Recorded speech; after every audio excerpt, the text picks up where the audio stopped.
InfoComm Asia was our first event in Asia. It was in 1997, and since that time we've had shows in Hong Kong, Tokyo, Beijing, Shanghai, and we came to India with a roadshow about 4 years ago. And what we see is the Indian market being a very large market, obviously with the population, the growth of the IT industry, and it's a good opportunity for us to come to Delhi, Mumbai, and Bangalore to really visit with both the resellers, but also with the buyers. So we invite both to our events, and it's been a very successful roadshow.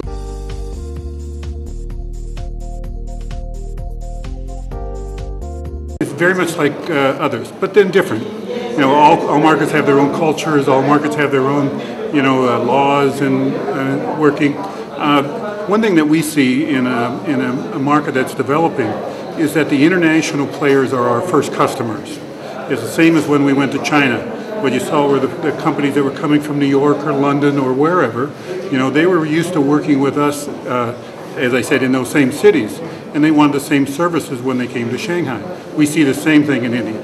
Now what will happen, we're very confident, just like in China, is that India will grow its own market as well. It'll become internal, the Indian companies will follow that international lead, and they'll want the same sort of equipment. They'll want the display equipment, they'll want to have unified communications, they'll want to have all the streaming media that can be used in groups. So it's a development process that takes place we see around the world, and we're very excited about India and all the opportunities. If we look at our market studies, and we do a worldwide study of both the opportunity, and how big the market is, what kind of opportunity.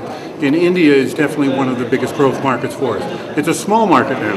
It's nothing the size of the United States or Europe, but it's a growth market, and it's going to grow very rapidly. It's going to, as I said earlier, it's going to come from international companies first buying it, India companies then coming in and using it.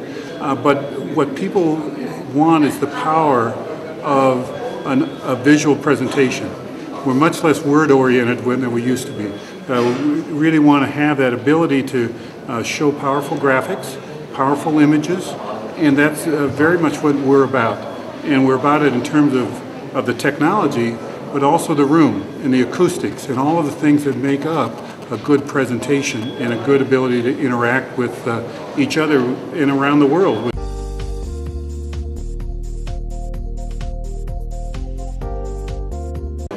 It's interesting because we've had India VARs come to our show in the United States for quite a few years, and they're very knowledgeable, and so we see the number of VARs that are growing, and there's more that are participating now here in India.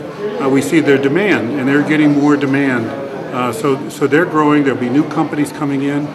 We spend a fair amount of time bringing educators, trainers to India. Separate from this event, we'll come in and do a week-long seminar for our members on how do you design systems, how do you install systems. And the India market is always very receptive to education. They want to grow their knowledge and abilities and make better products for their customers. So we see growth. I mean, obviously with the growth in the India economy, our segment is going to grow with it.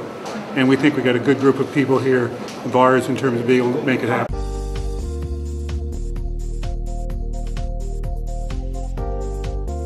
What you see in the audiovisual industry is a transition, that we were 100% analog technology 15 years ago.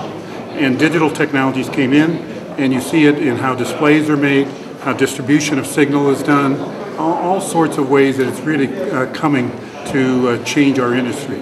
Now, with the cloud, it's going to be another change. And what you see is all the opportunities within cloud computing. And for us, the opportunity is really around how you get information in front of people. So if you have cloud computing and you can get it any place in the world, you don't have to connect to the same servers, you don't have it on media of any sort, it's very available and very useful. So when we look at that being a possibility for presentation systems, for conferencing, it's very encouraging. On the other hand, it is also a little bit mysterious. People don't know yet how it's going to work out. Who's going to be the provider? Will it be through our traditional channels? Will it be different? But I think we've always been able to adapt to the new technologies and looking.